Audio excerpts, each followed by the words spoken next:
Real business cycle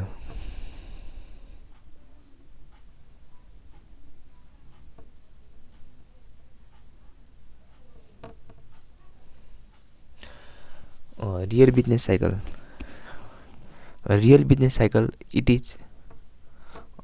is the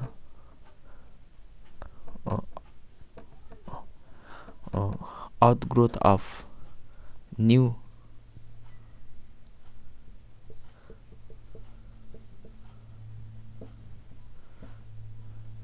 यो new classical मोडलको outgrowth हो भनेको न्यू क्लासिकल मोडलबाटै यो हाम्रो रियल बिजनेस साइकल जन्मेको हो इट इज द हाम्रो यो सेकेन्ड जेनेरेसन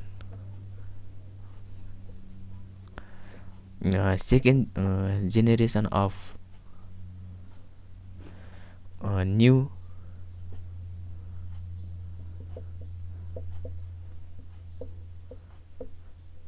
न्यू क्लासिकल मोडलको सेकेन्ड जेनेरेसन पनि भनिन्छ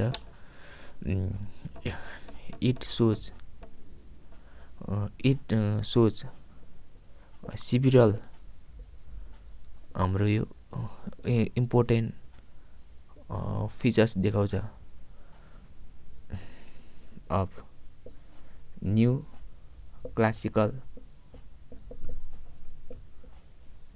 क्लासिकल मोडल आरबिसी भनेको हाम्रो न्यू क्लासिकल मोडलको आउटग्रोथ हो न्यू क्लासिकल मोडलबाटै जन्मेको हो यसलाई न्यू क्लासिकलको सेकेन्ड जेनेरेसन पनि भनिन्छ आरबिसीलाई आरबिसीले चाहिँ त्यही हाम्रो यो न्यू क्लासिकल मोडलको सिभिल इम्पोर्टेन्ट फिचर्सहरू देखाउँछ अब यसको चाहिँ मेन फिचर्स चाहिँ अब हाम्रो रोबिन्सनले दिएको जस्तै यसको मेन फिचर्स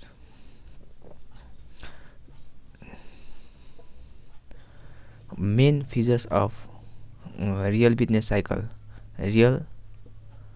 हाम्रो यो बिजनेस साइकल इज कसले गिभन बाई हाम्रो यो रोबिन्सनले दिएको रोबिन्सन कुर्सले दिएको बेस अन के को आधारमा दिएको छ माइक्रो इकोनोमिक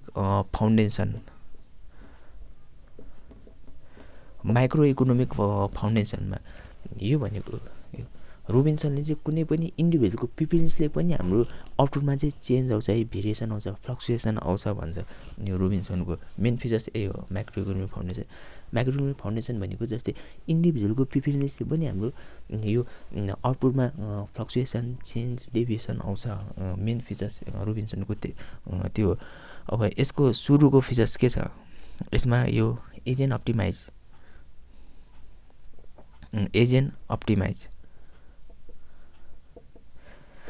यसले केलाई म्याक्सिमाइज होइन यो म्याक्सिमाइज हाम्रो यो आउटपुट र हाम्रो यो युटिलिटी कुनै पनि इन्डिभिजुअलको युटिलिटी प्रिफरेन्सले पनि हाम्रो आउटपुटमा चेन्ज होइन लिएर आउँछ अनि यो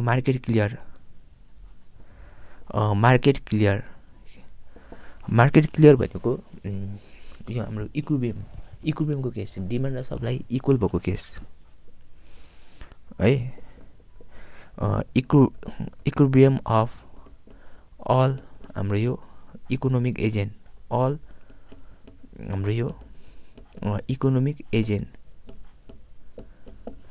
equilibrium of all economic agent यो भनेको एउटा डिमान्ड दिएको छ सप्लाई दिएको छ अब यहाँ इक्विलिब्रियम पोइन्ट जसले प्राइस डिटरमाइन गर्छ त्यो मार्केट क्लियरको केस चाहिँ यो है यहाँ जुन ठाउँमा इक्विलिब्रियम छ त्यही हाम्रो मार्केट अब यो इकोनोमिक एजेन्ट भनेको हाम्रो जस्तै हाउसहोल्ड भयो फर्म भयो गभर्मेन्ट भयो त्यस्तोहरू चाहिँ इकोनोमिक एजेन्टहरू हुन्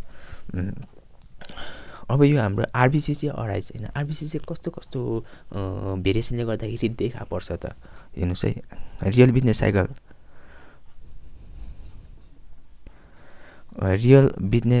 साइकल हाम्रो यो अराइज होइन ड्यु टु भेरिएसन के को भेरिएसनले चाहिँ देखा पर्छ जस्तै हाम्रो अपर्च्युनिटी अपर्च्युनिटी इन हाम्रो ओपन मार्केट है, ओपन मार्केटमा हाम्रो अपर्च्युनिटी भयो भने। अनि अर्को variation in environment, variation in हाम्रो इन्भाइरोमेन्ट, हाम्रो इन्भाइरोमेन्टमा चेन्ज होइन हो भयो भने।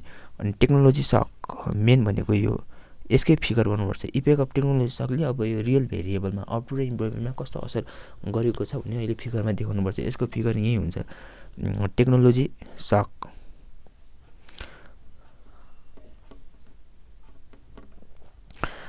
टेक्नोलोजी सक, change in tax rate, change in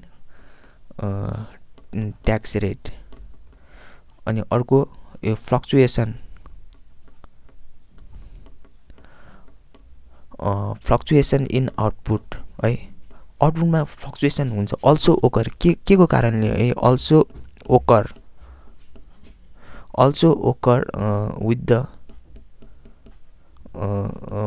with the हाम्रो यो change in individual preference,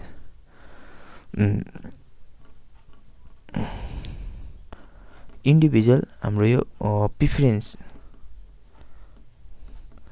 individual प्रिफरेन्सको कारणले पनि हाम्रो आउटपुटमा फ्लक्चुएसन ल्याउँछ होइन। रोबिन्सनको मेन भनाइ यही हो, इन्डिभिजुअलको प्रिफरेन्स होइन, यो भनेको माइक्रो इकोनोमीको फाउन्डेसनको कारणले पनि हाम्रो यो फ्लक्चुएसन चाहिँ हाम्रो आउटपुटमा फ्लक्चुएसन आउँछ। अब यो हाम्रो फिचर्स नम्बर 2 मा जाउँ है। यो फिचर्स नम्बर 1 मा यस्तो आरबिसी अराइज हुने भेरिएबल चाहिँ अपर्च्युनिटी इन ओपन मार्केटमा अपर्च्युनिटी भयो भने, भेरिएसन इन इन्भाइरोमेन्ट टेक्नोलोजी सक भयो भने, चेन्ज इन ट्याक्स रेट भयो भने, यस्तो फिचर्स यस्तो भेरिएबल चाहिँ आरबिसी अराइज हुन्छ। अब यो फिचर्स नम्बर 2 मा जाउँ है। फिचर्स नम्बर 2 मा चाहिँ अब हामी युटिलिटी फङ्सन भन्ने पढ्नुपर्छ। फिचर्स नम्बर 2 को फिचर्स नम्बर 2 मा चाहिँ युटिलिटी फङ्सन। अब युटिलिटी फङ्सन चाहिँ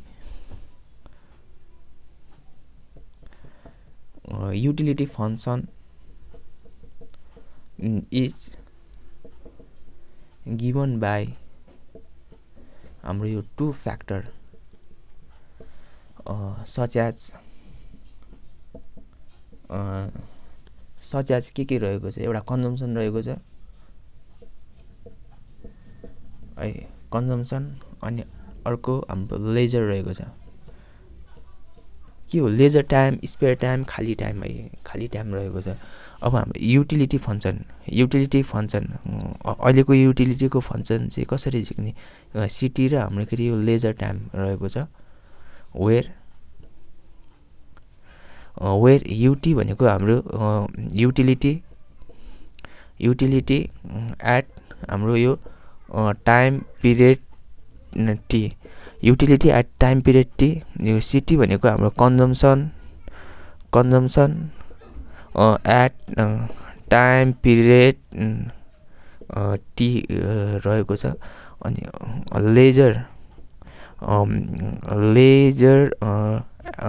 लेजर एट टाइम पिरियड हाम्रो यो टी रहेको छ। कुनै पनि युटिलिटी चाहिँ त्यसको भेरिएबलहरू यो अहिलेको कन्जम्सन र अहिलेको लेजर टाइमले पनि हाम्रो युटिलिटीलाई चाहिँ चेन्ज गर्न सकिन्छ भन्छ यो अन्डर रियल बिजनेस साइकलको फङ्सनमा। अब यो हाम्रो यो 2 रहेको छ है, यो फिचर्स नम्बर 2 रहेको छ। अब यो 3 मा जाउँ। 3 मा अब हाम्रो प्रोडक्सन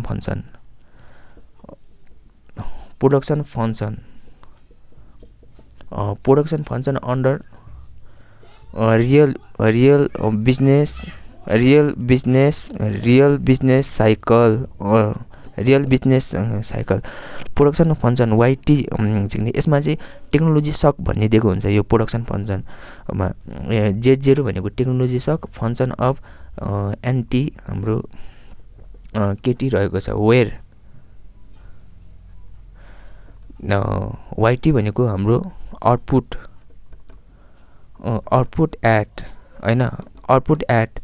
टाइम पिरियड टी।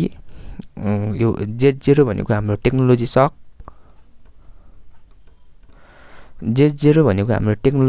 रहेको छ। एनटी भनेको हाम्रो number of labor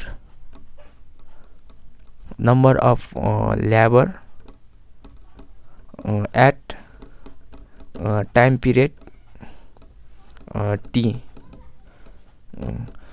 अहिले भएको नम्बर अफ लेबर अनि टेक्नोलोजी सक अनि अहिले रहेको क्यापिटल हैन अहिले रहेको capital stock at time period T time period T अहिले भएको क्यापिटल र अहिले भएको लेबरले अनि त्यसको टेक्नोलोजीले हाम्रो आउटपुटलाई चाहिँ चेन्ज गर्न सकिन्छ भन्छ अन्डर रियल बिजनेस साइकलको फङ्सन चाहिँ यो है प्रोडक्सन फङ्सन। अब 4 मा जाउँ टोटल इन्कम। हाम्रो यो total income is distributed. Total इन्कमलाई चाहिँ कसरी डिस्ट्रिब्युट हैन गरिन्छ हाम्रो यो एउटा सेभिङको रूपमा डिस्ट्रिब्युट गरिन्छ, अर्को हाम्रो कन्जम्सनको रूपमा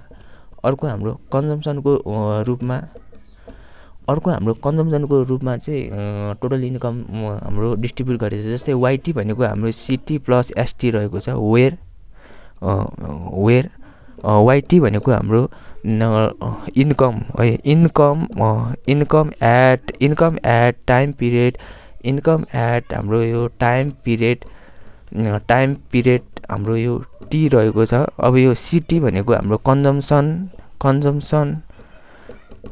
consumption at T time period, यो एसटी भनेको हाम्रो saving at T time period हैन।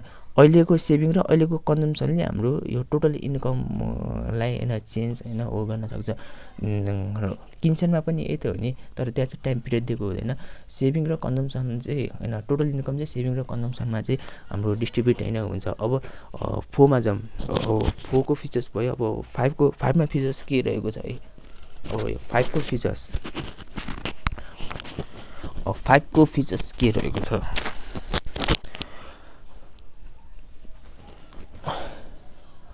5 को फिचर्स यतै लेखौँ है। यो 4 भयो। अब यो 5 को फिचर्स यहाँ लेखौँ। 5 मा अब यो क्यापिटल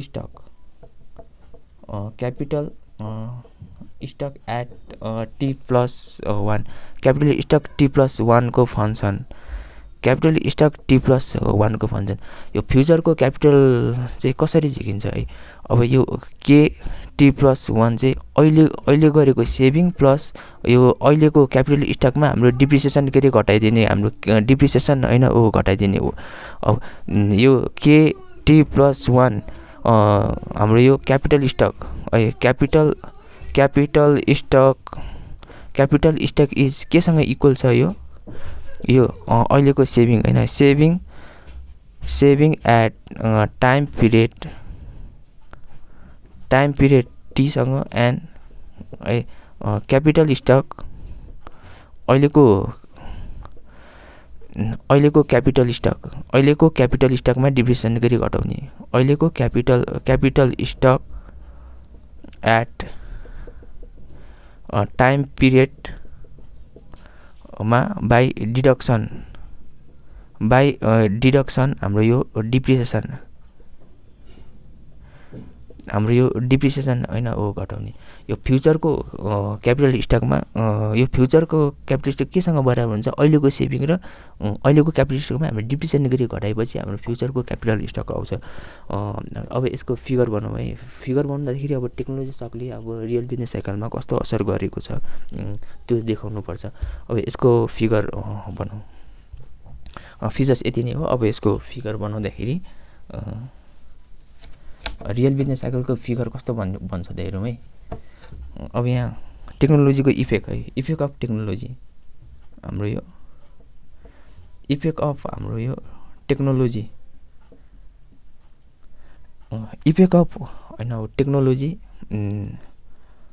सक इफेक्ट अफ टेक्नोलोजी हैन सक टेक्नोलोजी सकको कस्तो इफेक्ट हुन्छ है पोजिटिभ। यहाँ चाहिँ यो फिगरमा चाहिँ मैले पोजिटिभ सक अफ टेक्नोलोजी देखाउन गइरहेको छु। एउटा प्रोडक्सन फङ्सन भयो। Z0 फङ्सन अफ हाम्रो यो केटी र एनटी रहेको छ। अनि अर्को यो Z1 फङ्सन अफ एनटी र हाम्रो केटी रहेको छ। यो लेबर 1 यो लेबर 2 Y1 Y2 Y3 रहेको छ। अब यो इन गिभन फिगरमा के देख्न सकिन्छ यहाँ है, टेक्नोलोजी हाम्रो पोजिटिभ टेक्नोलोजी सकले हाम्रो के गरेको छ, प्रोडक्सन फङ्सनलाई सिफ्ट अपवार्ड लगेको छ है, अपवार्ड लगेको छ in given figure. In given फिगरमा के भन्न सकिन्छ यहाँ, पोजिटिभ है, पोजिटिभ हाम्रो यो टेक्नोलोजी सक, पोजिटिभ टेक्नोलोजी सकले हाम्रो सिफ्ट के हो, हाम्रो प्रोडक्सन फङ्सनलाई अपवार्डतिर लगेको छ, अपवार्ड लगेको छ। That is Z0 function of केटी प्लस होइन एनटी टु यो Z1 यो फङ्सन अफ केटी एनटीमा लगेको छ है। पोजिटिभ टेक्नोलोजी सकले हाम्रो प्रोडक्सन फङ्सन चाहिँ सिफ्ट अपवार्डतिर लगेको छ। पोजिटिभ फङ्सनको इम्प्याक्ट चाहिँ केमा छ, पोजिटिभ फङ्सनको इम्प्याक्ट चाहिँ केमा छ, यसले हाम्रो आउटपुट बढाएको छ, यहाँबाट यहाँ आउटपुट बढाएको छ by the same unit of labour है, by the same unit of labour. Positive हाम्रो यो टेक्नोलोजी सकले के गरेको छ, केमा इम्प्याक्ट गरेको छ, इम्प्याक्ट होइन, यसले राइज इन द हाम्रो यो लेभल अफ आउटपुट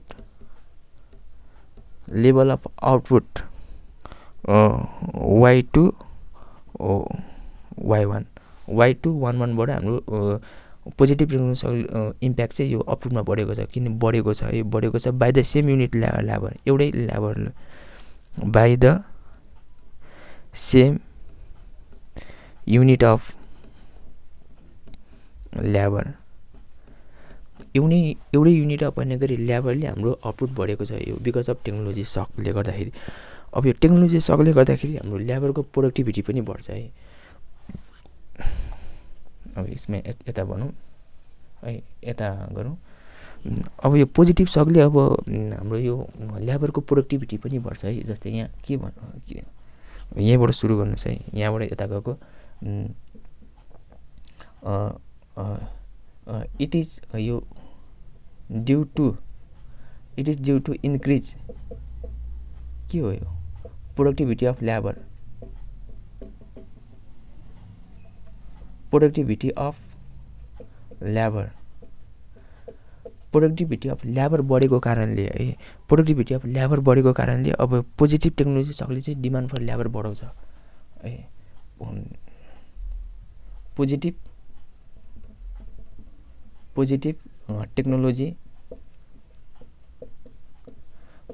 टेक्नोलोजी सकले हाम्रो डिमान्ड फर लेबर बढायो,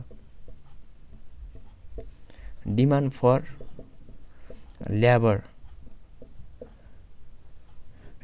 लेबर बढायो। हाम्रो किन बढायो भने यो प्रोडक्टिभिटी अफ लेबर बढेको कारणले पोजिटिभ टेक्नोलोजी सकले चाहिँ हाम्रो इन्क्रिज होइन, इन्क्रिज डिमान्ड फर लेबर होइन हो बढायो। इन्क्रिज, यहाँ इन्क्रिज छुटेछ, इन्क्रिज देख्नु होला, यहाँ इन्क्रिज डिमान्ड फर लेबर बढायो, डिमान्ड फर लेबर होइन हो बढायो। L1बाट टु L2 होइन, विथ केसँगै बढेको छ, अब आउटपुटसँगै बढेको छ होइन। आउटपुट Y1 टु Y3 है। यहाँ भन्न खोजेको बुझ्नुहोस् है, सुरुबाट हेर्नुहोस् है। यहाँ पोजिटिभ टेक्नोलोजी सकले हाम्रो प्रोडक्सन फङ्सन चाहिँ अपवार्डतिर लगेको छ। अब त्यो पोजिटिभ टेक्नोलोजी सकको इम्प्याक्ट चाहिँ हाम्रो आउटपुटमा बढेको छ है, आउटपुट बढेको छ by the same unit of लेबरले गरेर, by the same unit of labour.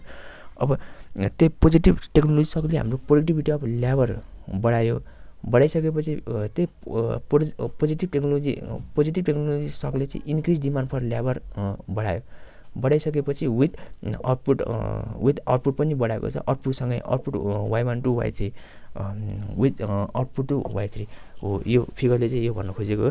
अब यसमा कन्क्लुजन चाहिँ के लिन सकिन्छ भने यसमा कन्क्लुजन कुनै पनि टेक्नोलोजीले गर्दाखेरि हाम्रो रियल भेरिएबलमा चाहिँ फ्लक्चुएसन चेन्ज आउँदो रहेछ भनेर भन्नु पऱ्यो यहाँ कन्क्लुजन। यो कन्क्लुजन होइन हो भनेको जस्तै हाम्रो यो कुनै पनि हाम्रो के अरे फ्लक्चुएसन अर हाम्रो यो डेभिएसन कुनै पनि फ्लक्चुएसन डेभिएसन इन यो रियल भेरिएबल सच एज अब यो आउटपुट एन्ड हाम्रो यो इम्प्लोमेन्ट ड्यु टु हाम्रो टेक्नोलोजी सक हाम्रो के अरे यो टेक्नोलोजी सकको कारण है। कन्क्लुजनमा चाहिँ यो लेख्नु पऱ्यो है। टेक्नोलोजी सकको कारणले हाम्रो रियल भेरिएबल जस्तै आउटपुट र इम्प्लोमेन्टमा हाम्रो चेन्ज आउँदो रहेछ, फ्लक्चुएसन आउँदो रहेछ। रियल बिजनेस साइकलमा यति नै बुझ्नुपर्छ।